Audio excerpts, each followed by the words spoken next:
What is up, ladies and gentlemen, and welcome to this absolutely glorious, expertly crafted slideshow that I have for you, ladies and gentlemen. No, this wasn't made on Google Slides, with my only experience being very low quality school projects. So we've got, as you all know, UFC 311 occurred, 2 nights ago. Tail of the tape for Merab Dvalishvili and Umar Nurmagomedov, presented by me. This is my opinion, all right? I'm not an MMA expert. Yes, I train. I've been training for a while. Um, Aspirations to fight. Not an expert. Not an expert. In my opinion, you want the best breakdowns, man. You go to Mighty Mouse, you go to Sandman, you go to Bisping sometimes. Even Guru, dude. Even though he doesn't leave his damn doesn't even leave his den, his cave, but we love him. Anyway, boys. Okay, so this is what I thought made the differentiator, and I had no idea how this was going to go. We know that Umar has the height advantage. Does he have the reach advantage? Uh,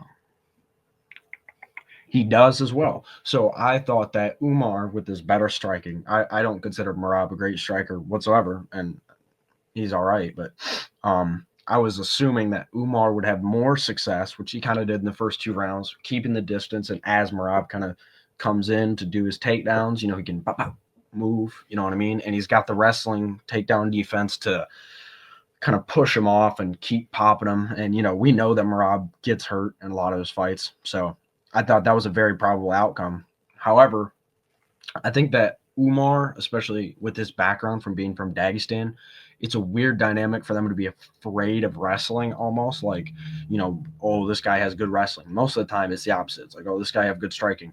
But I thought it was very interesting, that dynamic. He really didn't want to go to the ground, and we do know that Merab is the superior grappler. He's one of the best grapplers of all time, in my opinion.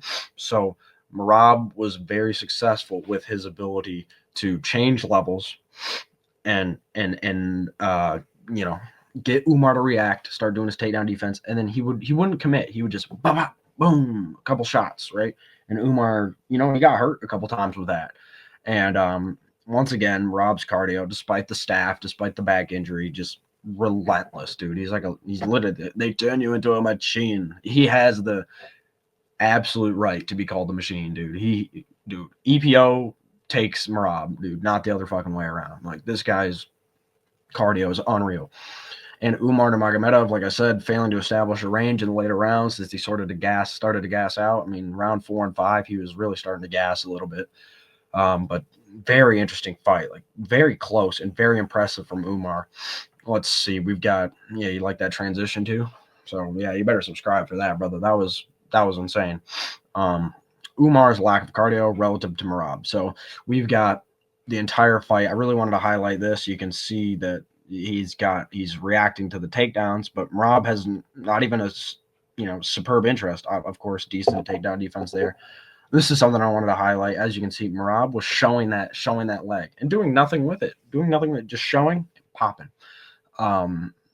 Excellent. I mean, if I could find some good pictures of those clinch strikes, like the one where he's throwing the overhand as he's like kind of fainting, and that's like a Dagestani special. I'm surprised Umar had the lack of preparation on that. But as you can see, like here, Umar, oops, whoa, hey. No, you can't see that.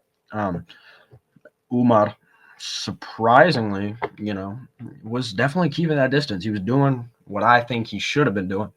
This is, earlier rounds, and that started to fade away when he just couldn't expend the energy to keep Merab away from him. And circling into Merab's power side, interesting idea. I mean, I understand that, in that Southpaw orthodox dynamics, things can get interesting. That body kick is open most of the time, but it was a really interesting scenario. Not exactly sure what was going on, but he I would say he won rounds 1 and 2.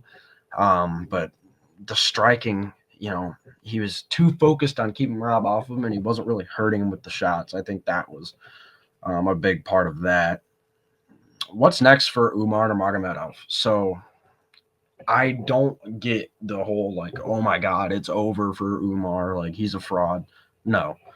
Not at all. This loss, not only was it airtight, it's against arguably the bantamweight GOAT. You know what I mean? Like, he's young in his career. He's not in his MMA prime. Um, only how many fights has he? He's only fought Sandman. And by the way, that's what I'm talking about. Umar striking. That just shows you the power of grappling in MMA. If you're an MMA fighter, the grappling needs to be there, because if you look at Umar, he's got wrestling, but he's got striking. He was standing with Sandman, and Sandman is like an amazing striker. And of course, yes, grappling tires you out, and doesn't allow you to be as capable. But still, man, like, that's just not something that a lot of Dagestanis can say they can do, or people in general can do. So yeah, there's nothing to stress about here for Umar. I think that it was a great fight. I even know some people who saw it the other way. I don't, but and as for Merab, to be honest, I'd say rule bantamweight. You know what I mean? Just rack up like 2 more title defenses, move up to featherweight. I would say this comes with a little asterisk, unless Topuria is there, or without the asterisk, if you want to fight Topuria. I think that Topuria would give Merab a terrible time, like a tough time. You know what I mean? Because he's going to be able to, of course, I would say his grappling's better than Umar's. I mean, I know that's a little bit of a hot take, but dude, he's got some serious grappling, and bigger guy, right? With Ilya as well, we got to remember that he has precision.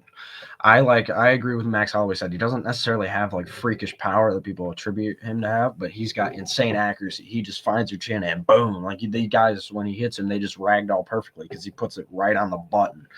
And I think that's bad for Merab, because Merab likes to walk in and take a lot of shots. You're not going to take those from Topuria. And this is me just like, I always kind of play the conservative card. Of course, for the big money fight, super fight, you want to fight Topuria. But for me, I'm looking legacy here, staying undefeated. You know what I mean? That's kind of my deal.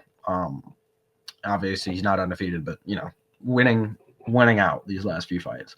Rack up 2 more title defenses. There's nobody who can really beat him in Bantam. Sean's not going to beat him. Umar in a couple years, maybe, but I don't see Merab. Why would he stick around? I mean, to give him a chance, move up to featherweight, claim double champ, probably against Mavzar or Diego, because Topuria's moving up. I mean, maybe not, but if he does move up, I'd recommend that move for sure. And then for the third one, dude, just retire. And the thing is, I'm always the type of guy to tell him to retire early. Like, Khabib's was like one of the few retirements I'd say was premature. That's another example of premature retirement. Honestly, not even Mighty Mouse. People say that Mighty Mouse retired prematurely. I disagree. He retired perfect time, top of the sport. That's what I want, And I like what Daniel Cormier did too. I mean, Daniel Cormier speaks excellently, but he's got out when he wasn't fighting for belts anymore, and I respect that. That's what I would do. You know what I mean? You have your way up, and then if you're not at that world-class level, forget about it. So yeah, that's what I have coming up from Rob. Excellent fight, boys. Hopefully you guys enjoyed it this weekend. I was able to watch it, and it was a great birthday present from the UFC. So thank you, boys. All right, have a good day.